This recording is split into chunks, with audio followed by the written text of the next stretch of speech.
अपना सैया जी से कहा तरी जी सुनी रउआ बड़ दिन बाद कमा के आइल बानी सब हमार दया दिन देखा तनी नया नया निमन निमन पहिना तारी आ एगो पेन आ एगो कॉपी ले ली आ हम जवन जवन चीज आ जहाँ जहाँ से कहतनी हमरा खातिर लिया के दी आ नहीं तो फिर हमरा से खराब केहू होई ना। तो अपना सैया जी से कहा तरी पटना से पाजब बलम जी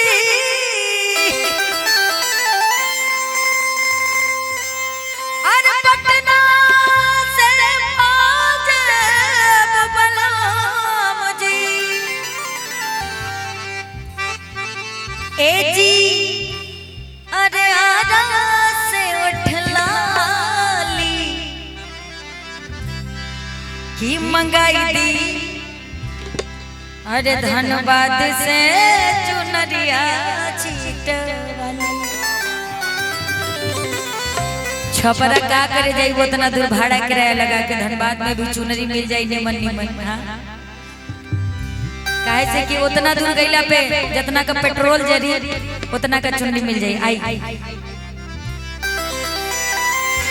पटना से पाजेब बलम जी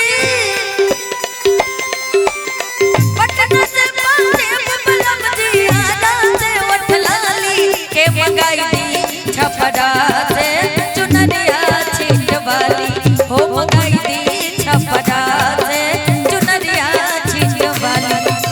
पटना से पाजेब बलम जी पटना से पाजेब बलम जी आला से उठला ली के मंगाई दी छपरा से चुनरिया छीट वाली हो मंगाई दी छपरा से चुनरिया छीट वाली।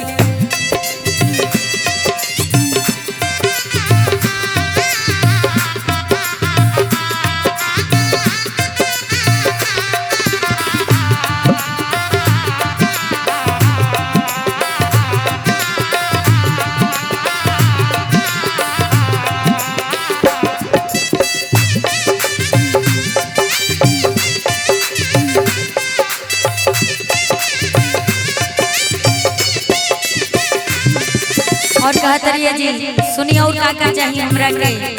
आ ध्यान से सुने के बाद आ एक एक चीज के याद रखे के बा। कहत रहिए झुमरी तलैया से झोंकता झुमका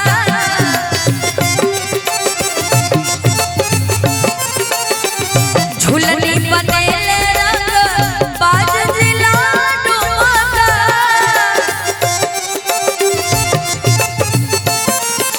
झुमरी तलैया से झोंकता झुमका झुलनी बनेले रंग बाज जिला डुमका बीकानेर बिटिया चमचा बीकानेर बिटिया चमचा बनारस से वाली का तरीके बनारस के जो दशा सुमेर घाट जाले आरती वाले वो जो झुमका बड़ा निमन निमन मिलेला बाली के बीका नेरी बिटिया चमचम ए राजा जी और बनारस से बाली अरे तो मंगाई दी छपरा से चुनरिया छीट वाली तो मंगाई दी छपरा से चुनरिया छीट वाली।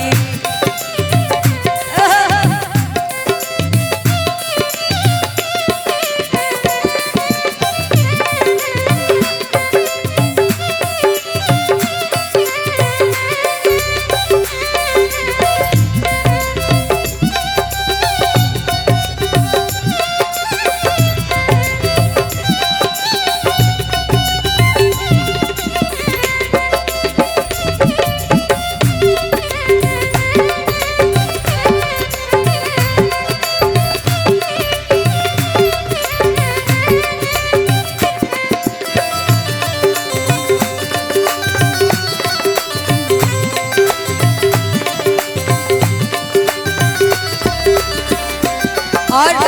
कहा तारी सुनी और कहाँ से लिया के बाद बलिया से बिछिया गोरखपुर से घोड़ा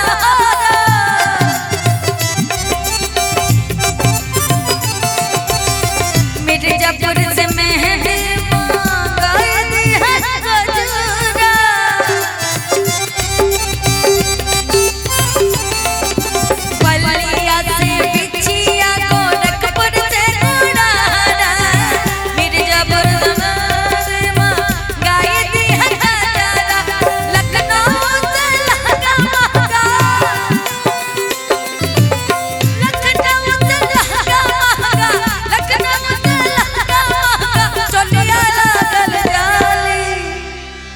का तारी लखनऊ नवाबन के शहर बा लहंगा तनी होने से महंगा हमरा ले लियाई बड़ा दिन बाद रहुआ कमा के आई बनी अरे लखनऊ से लहंगा दे महंगा आ ए राजा जी चोलिया लागल जा तब मंगाई दी छपरा से चुनरिया छीटवाली तब मंगाई दी छपरा